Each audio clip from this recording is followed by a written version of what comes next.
If you recently broke up with someone who's fearful avoidant, watch this video because I'm going to explain their experience of the breakup and situations when they come back, because obviously as part of my job I help people to get back with their ex, and I also help them in the context of getting back with someone who has a fearful avoidant attachment style. After the jingle. IGetMyExBack.com. Everyone deserves a second chance. So let's start with their experience.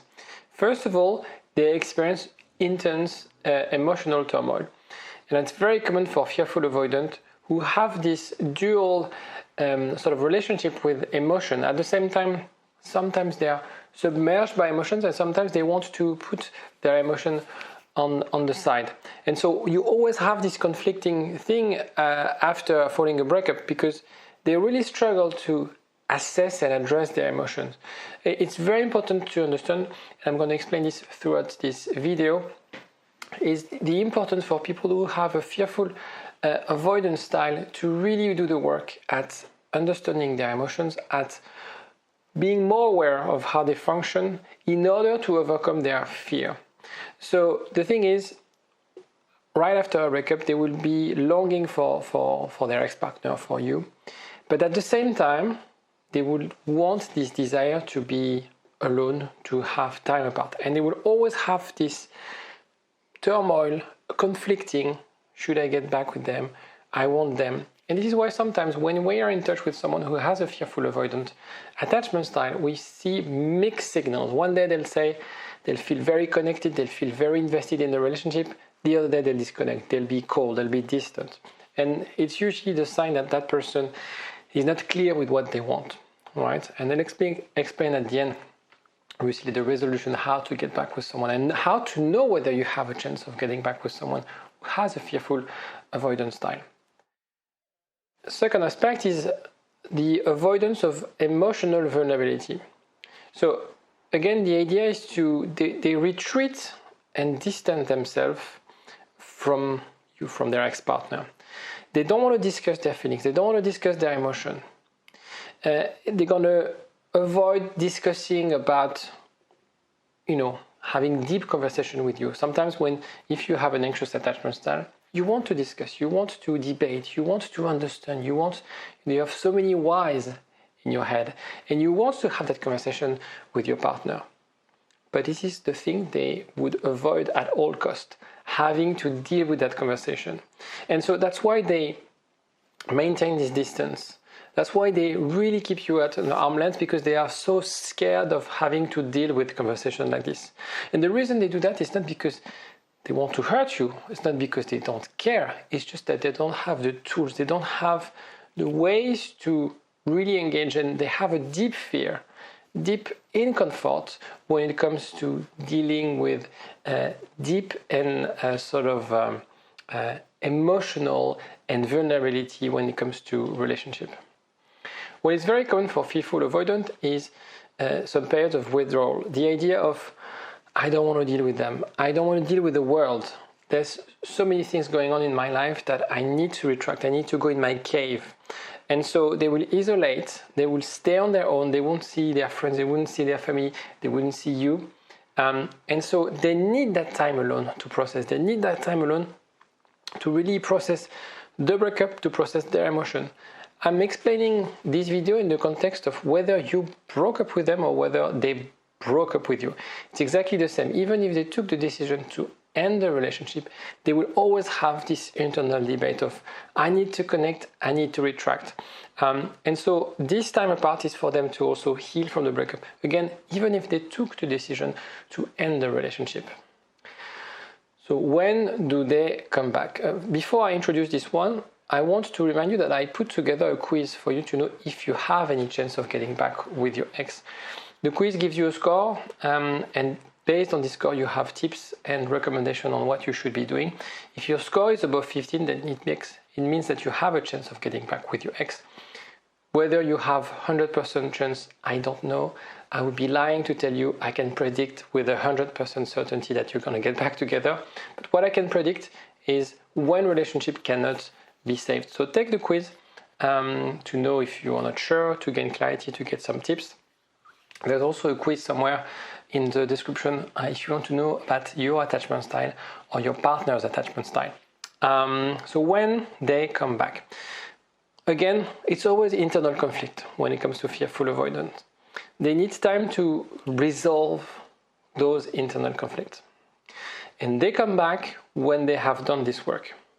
They need, and you have to expect, so now it's really about your expectation. You have to expect them to address their fears and anxiety about intimacy. People come back to a relationship, regardless of their attachment, if they feel more secure.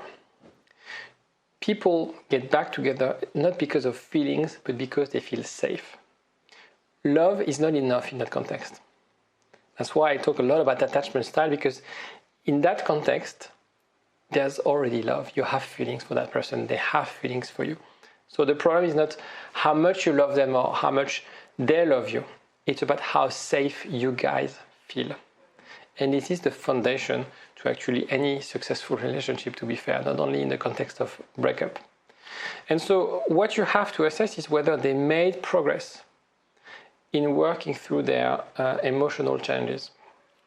If you feel that your partner, that your ex, hasn't done the work, is redoing, repeating the same patterns, having the same behaviors, it's a sign that you might end up in the same situation in 6 months, in a year's time. Is that something you want? I can assume that no. So be really strict about what you can expect from your partner. There's an element of increased self-awareness and personal growth that they need to achieve. So of course, I'm making a lot of videos helping you to get the tools, the information to go on that journey of personal growth and being more secure. You also have to expect this from your partner. And so they need to self-reflect. You need to see that they are doing the work. And you should get them back, because I think it needs to be a mutual decision. Maybe they come back to you, they have a desire to get back with you, but you also have to decide for yourself. And you need to get back with them if they took steps to address their avoidance patterns, if they found ways to build healthier coping mechanisms, i.e. they're not avoiding confrontation, they're not avoiding discussion, they don't get angry when you ask for distance or when you are too emotional when you want to connect. And if they work properly at improving their emotional well-being, if they are more balanced, if they stop alternating from really highs and really low phases. Because otherwise, that secure base that you worked on won't be enough. It's a relationship, people forget that, but the relationship is a team's work. It's not a big team, just two players, but it's a team's work. And if you're the only one playing, if you're the only one working things out, it's not going to work. So it's very important for you to assess that safety.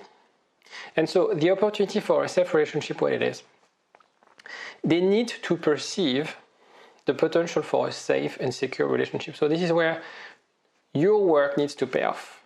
When they perceive that this new relationship will be different. I'm not going to get back to a relationship where I feel scared, where I feel I'm not listened, where I feel I'm not, my boundaries are not respected. Then if they believe that the relationship dynamic evolve positively, then you have a chance. Then you can start from scratch. Then you can rebuild that foundation. If you can show that you can provide emotional security, emotional safety, you're there for them without judging, just supporting them, then they will reconsider. They will give you a second chance. You will give each other a second chance. Because this time, the dynamic is different. This time you know about attachment style. This time they worked on their insecurities. And both of you are stronger. Both of you are looking in the same direction. And rather than fighting you against me, you look at the relationship as something, as a teamwork again. You have the same objective, to make it to make this relationship as secure as possible. And when you do this, magic happens. And here's, when my job becomes the best job ever. When people finally realize that actually all their problems, all their issues in the relationship was just a question of, yes, there's communication, but the question of understanding those triggers, understanding how they function and how they can adapt their communication to be more secure, how they can change the way they perceive relationship, perceive intimacy, and work as a team. If you have any more questions on this, let me know in the comment section. I want to know if you want more content on fearful, avoidant. Take care of yourself. Bye-bye. For a long time, get up, nah, I ain't a quitter. Toss me the ball, I'm a really big hitter. Big picture, I'm a straight killer.